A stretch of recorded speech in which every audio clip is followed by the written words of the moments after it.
Welcome back to the Schlocky Horror Picture Show and Guyver Dark Hero. To be completely frank, the first Guyver movie was a joke, but not the funny kind.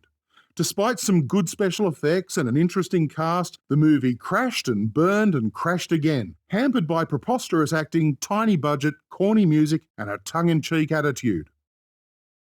Guyver Dark Hero is faithful to its predecessor in some ways, namely the terrible acting and the shoestring budget, but that's where the comparisons end, if you know what's good for you. Tonight's film is far more faithful to its source material, including the creation of the Guyvers and the comic book violence. Sure, most of it involves violence towards men in rubber suits, but there are no punches pulled as far as fluids are concerned.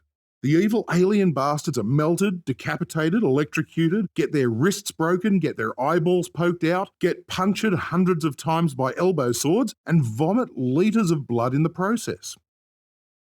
The acting tends to be a little hammy at times, and the action sequences border on cheesy, but luckily for the filmmakers, ham and cheese go well together. All we need now is some dessert. As if on cue, Kathy Christopherson brings the cheesecake to the party in the shape of Corey Edwards. She looks terrific despite a few awkward moments, but there's a good reason for that. Guyver Dark Hero is her only full-length motion picture, despite a rather lengthy career appearing some of the best and worst television shows ever. The best include Dexter, Entourage, and Hard Time on Planet Earth. The worst include The Young and the Restless, Knots Landing, and Hard Time on Planet Earth. As an actor, David Hayter is an excellent screenwriter, and as a writer, he's an excellent waiter. After his experiences playing the Guyver, David wisely decided to get behind the scenes, so to speak, by writing The Incredible Hulk, The Chronicles of Riddick, and the X-Men movies, as well as doing voices for Spider-Man cartoons and that despicable Dr. Dolittle.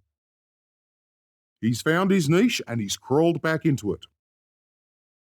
Christopher Michael does his best as Agent Atkins, even though he's stuck with some of the most groan-worthy dialogue I've ever heard. He's credited with playing over 130 different characters on film and television, every single one of them government agents, or security guards, or police officers, or firefighters.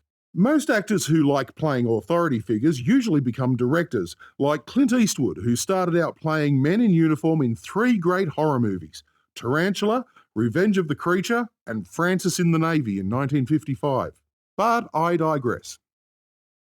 Speaking of directors who really shouldn't be, this is only Steve Wang's second film and features fantastic fight footage and magnificent makeup.